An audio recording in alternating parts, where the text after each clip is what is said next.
चलिए अब ये जान लेते हैं कि आज का सुपर शेयर कौन सा है। रुक कर लेते हैं इसी सेगमेंट का।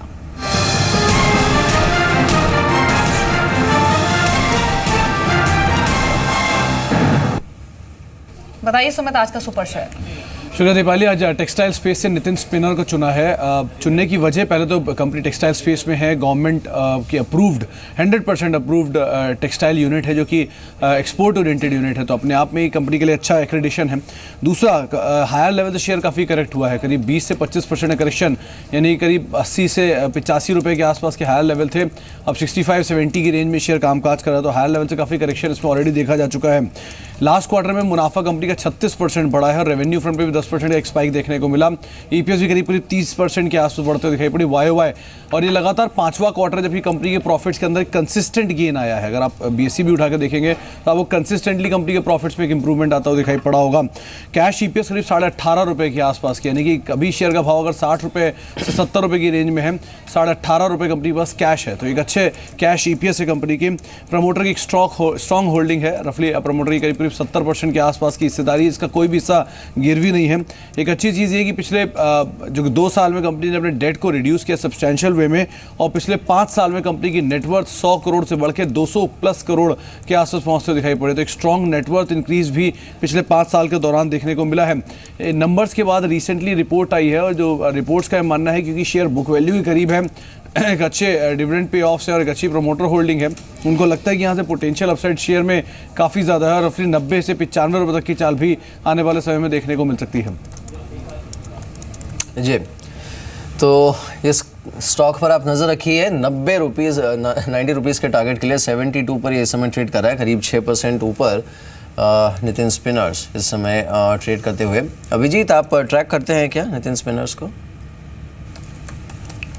Mir not so closely, but one look into the stock, medium term charts काफ़ी range bound है, और it's actually buying time rather than trading in terms of price, is trading more in terms of time, और 78 का breakout आता है। If that comes and holds, I think it can give you significant returns on the upside. One should need a little bit of more patience and hope for move above 78, and that move should extend further up. जी, शुक्रिया अभिजीत आपका शामिल होने के लिए show में और सभी stocks अपने कमेंट शेयर करने के लिए। अब एक और मेहमान हमारे साथ मौजूद हैं, मिस्टर श्रीकांत चौहान हैं। Shrikant, good morning, welcome to Zee Business. अभी मार्केट्स पर क्या व्यू है आपका? अगले 15 सेशंस या फिर 10 सेशंस जो होंगे, क्या वो डल ही रहने वाले हैं या फिर मार्केट पॉजिटिवली सरप्राइज कर भी सकते हैं? ऐसी भी पॉसिबिलिटी लग रही है। देखिए, अगर ओवरऑल ट्रेंड को देखेंगे मार्केट के, तो मुझे लगता है कि मार्केट एक डेफिनेटली वीक ट्रेंड को सपोर्ट कर रहा है, but at the same time कि काफ़ी सारे इवेंट ऑलरेडी अनफोल्ड हो चुके हैं, तो मुझे लगता है कि ये मार्केट वीक रहेगा और उसके साथ साथ ये रेंज बाउंड रहेगा। अगर आप पिछले हफ्ते देखोगे तो मार्केट की जो रेंज थी वो थी 8,250 से लेकर 8,150, और फ्राइडे का जो क्लोज हुआ था मार्केट का वो हुआ था 8150 के नीचे। तो 8,150 के नीचे जो नेक्स्ट लेवल्स इसके ओपन हो रहे हैं वो हो रहे तकरीबन 8,050 के आसपास के, और ओवरऑल इस पर्टिकुलर अपमूव में 8,050 ने काफ़ी अच्छा एक अहम रोल किया है। तो मुझे लग रहा है कि 8,050 तक अभी यहाँ से मार्केट के जाने के चांसेस आर वेरी ब्राइट। हम शायद 3 या आने वाले 2 या 3 दिनों में उस लेवल्स को छूते हुए नज़र आएंगे। और एक पॉसिबिलिटी ये भी है कि अगर ये मार्केट 8,050 को तोड़ दे तो शायद 7,980 के करीब जाए, लेकिन समाव ओवरऑल ट्रेंड को देख के मुझे लग रहा है कि 7,900 एक काफ़ी अच्छा सपोर्ट रहेगा। और अगर आप 10-15 दिन की बात करते हो तो मुझे लगता है कि शायद मार्केट 8,050 को काफ़ी अच्छी तरीके से सपोर्ट करेगा, क्योंकि वहाँ पे ऑप्शन डेटा को अगर आप देखते हो तो काफ़ी बड़ा एक ऑप्शन राइटिंग हुआ है, पुट राइटिंग हुआ है। तो 8,000 के आसपास काफ़ी अच्छा सपोर्ट रहेगा, और ऊपरी तरफ 8,200, 8,250 ये काफ़ी इंपॉर्टेंट रेजिस्टेंस रहेगा, और मुझे लगता है इसी रेंज में हम मार्केट को देखेंगे। जी, चलिए इस बीच जय कॉप आप देखिए, बात करते करते करीब 9.5% ऊपर जा चुका है, और इनफैक्ट क्योंकि जो मुंबई का नया एयरपोर्ट होगा इंटरनेशनल, उसकी बिड्स जनवरी में ओपन होने वाली है, तो बज़ रहेगा, बिकॉज इनका जो SEZ है वो वहाँ से काफ़ी नज़दीक है, तो इस काउंटर पर बज़ तो रहेगा। वही हमने रिलायंस इंडस्ट्रियल इंफ्रास्ट्रक्चर पर भी देखा है, वहाँ पर भी इसी तरह का रुझान देखने को मिला है। लेकिन प्रॉब्लम यही आती है कि इन दोनों स्टॉक्स में एक तो लैक ऑफ कन्विक्शन, और दूसरा जैसे ही मार्केट का मोमेंटम थोड़ा सा भी नेगेटिव होता है या फिर वीक पड़ता है, तो ये कब यू टर्न मार दे कोई भरोसा नहीं होता इन दोनों स्टॉक्स का। गौरांग, आपकी राय?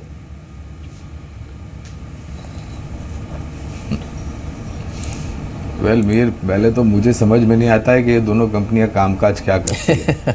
दूसरी बात, ये जो नवी मुंबई का एयरपोर्ट है ये काफ़ी लंबा, अभी तो बिड जाने वाली है और यहाँ पर ज़मीन अधिग्रहण को लेकर के बहुत बड़ा मुद्दा है, क्योंकि जितने भी आदिवासी या फिर गांव के लोग हैं जो वहाँ से डिस्प्लेस हो जाएंगे उनको वापस सेटलमेंट करना पड़ेगा, तो उसके लिए ज़मीन खरीदनी पड़ेगी और बहुत ही कॉम्प्लेक्स सिचुएशन है वहाँ पर। आप बम्बई में थे शायद, आपने भी देखा होगा वो जो लैंड जहाँ पर ये एयरपोर्ट बनने वाला है।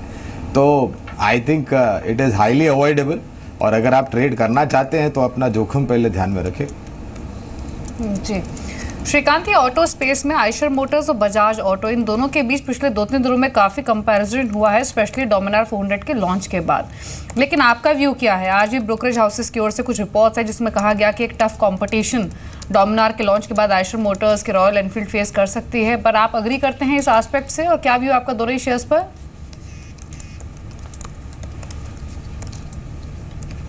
देखिए, मुझे एक अगर आप ओवरऑल अगर इस पर्टिकुलर आयशर और बजाज की बात करते हैं हम लोग और लॉन्ग टर्म ट्रेंड की अगर बात करते हैं तो आयशर का जो आउट परफॉर्मेंस है, आयशर में जो एक एक्टिविटी देखी गई थी वो लाइक काफ़ी स्ट्रॉन्ग थी as compared to Bajaj Auto. और बजाज ऑटो मुझे लगता है कि अभी इसके नंबर्स देखेंगे और उसके ओवरऑल जो भी एक उसका जो एक परसेप्शन रहेगा उसके ऊपर जो बनेगा नई बाइक के ऊपर, उसके ऊपर डिपेंड करेगा। बट डेफिनेटली शॉर्ट टर्म में मुझे लगता है कि ये दोनों एक स्पेशल सेगमेंट के लिए जा रहे हैं और in fact Eicher already special segment में है, तो दोनों में मुझे लगता है कि इंटरेस्ट उतना ही रहेगा और इनफैक्ट ये लोग आउट परफॉर्म करेंगे हीरो मोटर्स को या टीवीएस मोटर्स को इन द शॉर्ट टर्म। तो अगर यहाँ पे किसी के अगर मध्यम अवधि का अगर नज़रिया हो तो डेफिनेटली मुझे लगता है बजाज ऑटो भी ले सकते हैं, आयशर मोटर्स भी ले सकते हैं। ट्रेडिंग का अगर व्यू हो तो मुझे लगता है कि बजाज ऑटो लेके काम कर सकते हैं, क्योंकि उसमें एक एक्सपेक्टेशंस रहेंगे नंबर्स के लिए और उसके पीछे मुझे उसकी वजह से लगता है कि बजाज ऑटो में एक अच्छी एक्शन देखी जा सकती है मंथ के एंड में। तो 2600 के करीब इसे काफ़ी अच्छा सपोर्ट है और अगर आप ओवरऑल देखें तो 2450 से लेकर 2550 के रेंज में इसमें काफ़ी अच्छा एक वॉल्यूम बेस्ड बाइंग हुआ था, डिलीवरी बेस्ड बाइंग हुआ था। तो 2600 के करीब करीब मुझे लगता है कि ये स्टॉक हम लेके काम करें शॉर्ट टर्म में बजाज ऑटो में हमें काफ़ी अच्छे रिटर्न्स आ सकते हैं as compared to Eicher Motors. बिल्कुल। चलिए गौरांग, इस बीच शुक्रिया हमारे साथ इस बातचीत में शामिल होने के लिए। जय, आपका भी शुक्रिया हमारे साथ इस बातचीत में शामिल होने के लिए। एक बात देख लेते हैं, सेंसेक्स इस समय करीब 82 पॉइंट नीचे अब ट्रेड कर रहा है और निफ्टी भी जो नेगेटिविटी है उसे थोड़ा सा एक्सटेंड करते हुए 8100 के काफ़ी करीब है, बस 8113 के आसपास निफ्टी है इस समय। सेंसेक्स 26,400 का लेवल बार बार टेस्ट करते हुए ना। किरण यादव अब हमारे साथ जुड़े हैं, उनसे बात करते हैं। किरण, मॉर्निंग टू, शुक्रिया इस बातचीत में शामिल होने के लिए। एक्शन वही है, स्टॉक स्पेसिफिक, बाकी वॉल्यूम शैलो है। आपने कोई ट्रेड किया क्या बाजार खुलने के बाद? हाँ, दो दिखाई दे रहे हैं मुझे जो कि अच्छे दिखाई दे रहे हैं। एक तो होगा सोनाटा सॉफ्टवेयर, जहां पे तेजी करने की सलाह होगी। 186 के स्टॉप लॉस के साथ ट्रेड करना चाहिए, 191 के करीब ट्रेड कर रहा है। बहुत अच्छे वॉल्यूम्स के साथ ये स्टॉक ऊपर जा रहा है और वीकली चार्ट्स पे भी अच्छा ब्रेकआउट दिया है इस स्टॉक ने। तो मुझे लगता है कि ये 196 198 लेवल्स आज देखने को मिल जाने चाहिए। दूसरा होगा रैमको सिस्टम्स, जहां पे आज बहुत ही ज्यादा वॉल्यूम्स के साथ स्टॉक चल रहा है। परसों भी यानी शुक्रवार को भी इस स्टॉक ने बहुत अच्छी तेजी दिखाई दी। मुझे लगता है कंटिन्यूएशन पैटर्न दिखाई देता है और आज के लिए मेरा टारगेट करीबन 370 के करीब देखने को मिल जाना चाहिए। इस ट्रेड के लिए स्टॉप लॉस रखना चाहिए 346 का।